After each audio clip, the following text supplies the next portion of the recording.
sages teach us that first and foremost, one needs to begin with Kavod Achsanya, honoring your host, especially when there is a direct mitzvah of Akaras HaToiv, gratitude involved. I want to deeply thank Tanhos HaYeshiva for their 24/7 dedication and care for the Talmud, and especially, as I will soon explain to the Talmidim, I want to thank each and every one of you, especially for seeing not just the all-inclusive forest of the yeshiva, but also the individual trees, every Talmud that collectively make up the forest. I'm not aware of all the names, so I will just mention Rabbi Skirder, Rabbi Smith, and Gufa Bosaresha also, so the whole staff is already included in them. But I would have great remiss if I didn't make a huge shout out for Rabbi Karp, who has really bonded with my son and have done unbelievable things. Thank you.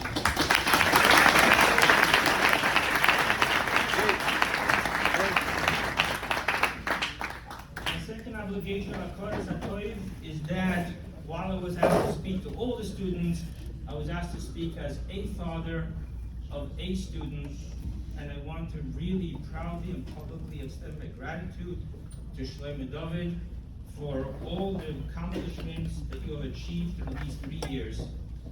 What you've done with Mr. Toida, Bosa Lagani, and the other awards, I'm sorry for not remembering right now.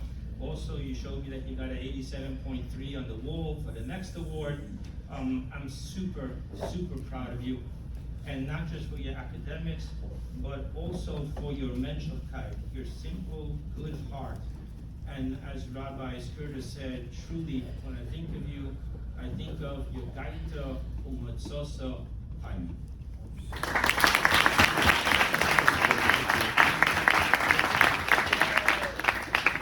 Now I turn to all the Talmidim, and specifically Shir Gimel, as Jacobson did it with his hand in the air, the graduating class of Tov Shin Pei Vav. The opening verses of this Torah portion, the Alter Rebbe said, you have to live with the time, you have to turn to the Chumash, the portion. I think that the opening verses really tell you what this celebration is all about. Rashi says, Shlach lecha. Lecha means ledaitcha. In general, you should know that Rashi has always an issue with the word lecha. By Avrohom Avinu, lech lecha. Why lecha? Last week's Torah portion, I say lecha, make for yourself. What's the lecha? I say, make 2 trumpets. And wow, what a pilpul. I didn't even think of that one. So lecha. Really beautiful pilpul. Dovid, hi? Dovid, really. So Rashi always has an issue with this lecha. And over here Rashi says that even though Hashem could have said, Shlach HaNoshim, send men to tour the land, and nevertheless he said, Shlach lecha.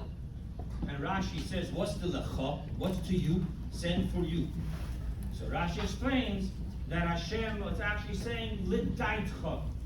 Do it according to your mind. For as far as I'm concerned, I told them this land is good. What did I have to do? I have to go check it out. I told them the land is good.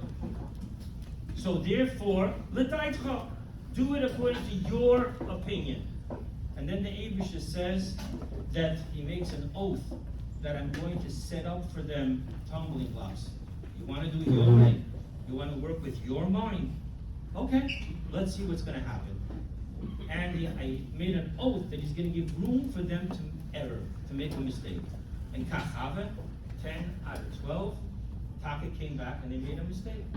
They got too caught up with the Ladaitcha, they turned the touring into espionage, and they had their opinions. And that was a problem. I think that there's 3 lessons we're going to learn out from this. Lesson number 1. A bacher needs to know that everything you're going to do, everything you're going to want, you have to ask yourself, why? Is it Ladaitcha? Is it because of my own desires? Is it because of my own insecurities? Because if you're going to do something because of your own desires, it's going to set up tumbling blocks and triggers that's going to just make your desires come out.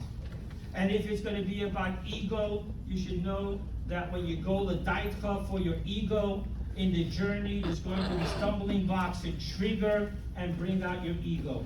And if it's about your insecurities, you should know that if you're going to do what you're doing and everything you do and the way you bring and the way you behave is all going to be because of your insecurities, l'daitcha, you should know that there's going to be issues that are going to trigger your insecurities.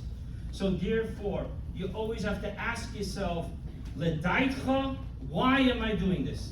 Why am I creating this hoo-ha and trauma and drama and this and that? Why am I cooking it so loud and learning? What is it all about? Is it l'daitcha? Is it all about me? Because at the end of the day, Avrohom, if you do that, you'll be in the land of Israel, but not in Hashem's home and not in the Rebbe's Timcha Tzmimim. It's all about l'daitcha. So the first lesson here is clear. We need to focus on that we are Bochrim of Yeshiva, we belong to the Rebbe, and what we do, is it because of me, or is it because of what the Rebbe wants from me? Lesson number one. I think there's another lesson, because the Rebbe, in his very unique way, everything is good. So the l'daitcha is also good. So the Rebbe learns Pshat. Why did Moshe Rabbeinu do l'daitcha? Because Hashem was telling Moshe Rabbeinu that if you want the Bochrim to develop their own connection with Limud HaTorah, their own connection with Avodas HaTfilah, their own connection with His Kashrus, you can't dictate to them all the time how to do it. There has to be a l'daitcha. Let them get themselves involved. As we spoke before, the forest is not of identical cloning trees. Each one is an individual tree. Every bocha is an individual bocha. So bochrim, you should know that you're going now from Mesivta to Zal. This actually isn't a graduation, it's a graduation / commencement. You're going into Zal. And you should know that the Rebbe now demands of you a different type of limud HaTorah. What's happening now is with demanding of you a foshelah. And actually, I can't say it's different because I heard Pupu. I heard Bochum giving the foshelah. But you should know that in Lubavitch, more than in any other place, if there isn't any other place, the Rebbe wants koivitz, pilpulim, and ha'oris. The Rebbe wants to hear what is your daitcha. Your job is not just to listen to the shir of your Maggid Shir and of Rosh Yeshiva. Your job is, okay, I understand what my Rosh Yeshiva said. I understand what my Maggid Shir said. But what do I personally hear from this? There's an unbelievable statement that says that every single innovation, Kol Masher Talmud Bosik Osik Lachadish, is not really new. It's from Moshe Rabbeinu. Comes the question, make up your mind. You started saying that this is the innovation of this bacher. And then you're saying that it's not really innovation. We already had this 3,300 years ago. I believe that that's what the Rebbe is saying, that Hashem told Moshe Rabbeinu, l'daitcha. There are certain things that you know that you're not going to teach because it's the job of this specific bocher and this specific yeshiva and this specific Miami Beach to be machadashim. We need him to give his l'daitcha. I'm going to go out on a limb here and say that maybe this is what the pasuk means when it says Chaverim Makshivim L'Kolecha. Malachim come down here to hear how bocherim learn. Why? They have a much better Rosh Yeshiva up there. And the answer is because they're coming to hear your l'daitcha. How do you learn pshat in this? How do you personalize this? So the second lesson is, Bochrim, you have to start learning l'daitcha. Don't just be parrots of what your Rosh Yeshiva says and what your Maggid Shir says. Know what they say, know it well, but then start innovating. Start understanding what you have to say. Find your voice. Of course, tired of Bochrim. I'm not giving here a license that everyone writes everything what they want and this is Torah. Go over to your Rosh Yeshiva. Go over your Maggid Shir. Go over your Chiddush. Make sure that you're not stam drain the cup.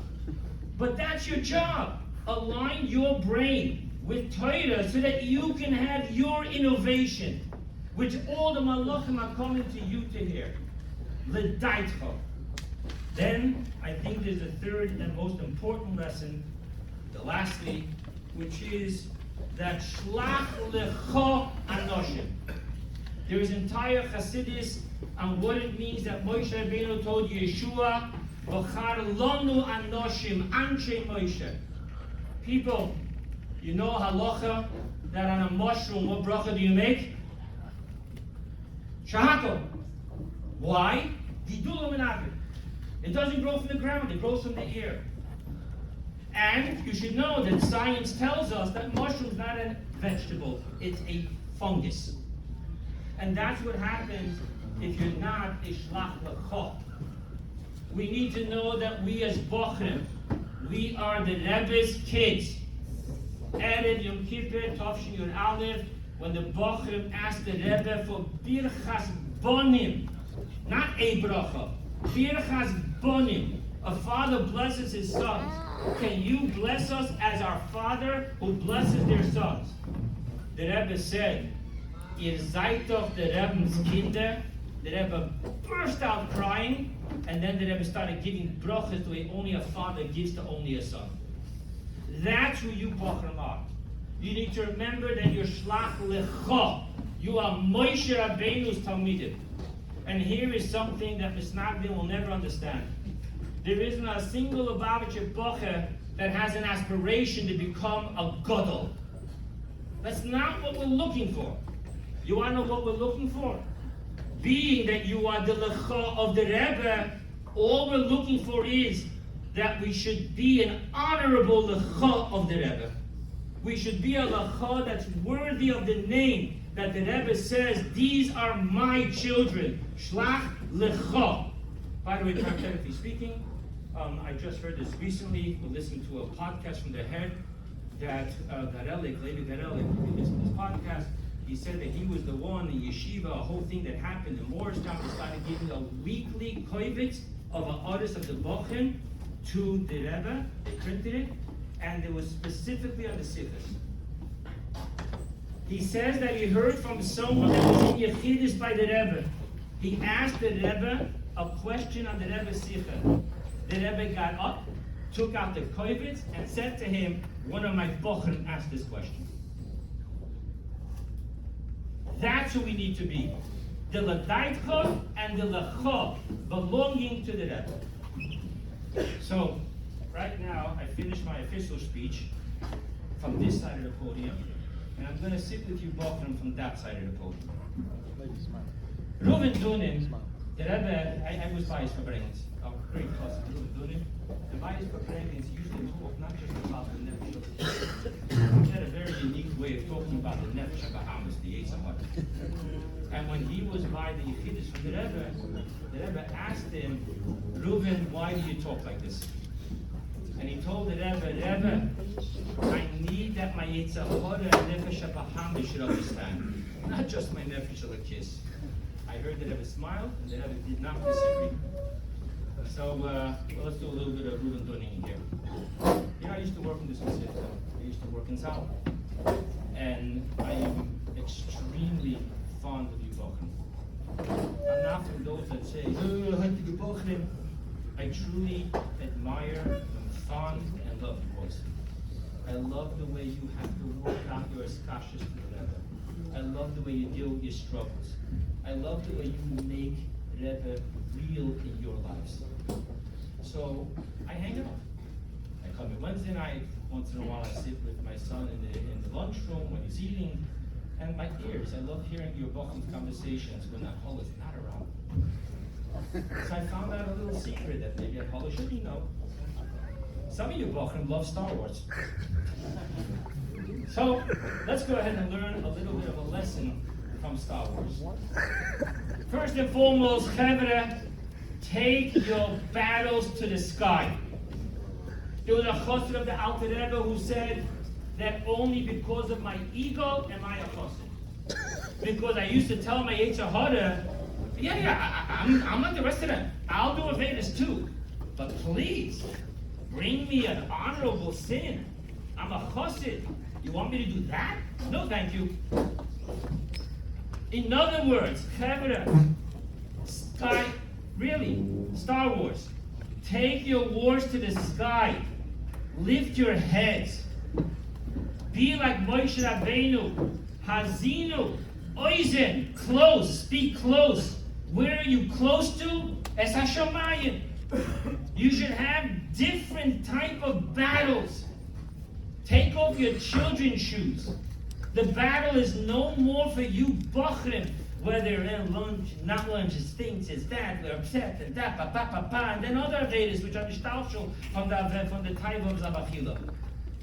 Guys, live in Star Wars. Take your word to the stars, live in Hecher and Yonim. Be like that Chassid. Tell the Yetzer Hara, of course I will sin. The Gemara says, there's no one who doesn't sin. But bring me a yeshiva bacha sin. Stop with your shtusim. I'm done with that. Lesson number 1. Lesson number 2 of Star Wars is that there's a famous teaching that the Torah speaks about El Yoinim and it only alludes to Tachtoinim. If you want to know how to change your life, if you want to know how your milchomas are not going to be about your lunch, breakfast, supper, what they ate, and how come they don't let us go to restaurants or order from restaurants, if you want to get out of that shtusim, if you want to take your war to the stars, you have to start learning the Torah the way the Torah is in the stars. Limud HaChasidus. Redefine everything about this world. If you sit and you learn, and you learn and you learn, and Dafti Hasidus especially, when you start learning that everything is Heilige Heiche Yonim, ultimately speaking, you're not going to end up with a brain full of Hasidus and a body full of Shtusim. Little by little, you'll truly be able to embrace who you are. Chavre, remember. Ihr seid doch dem Rebens Kinder. Mazel tov.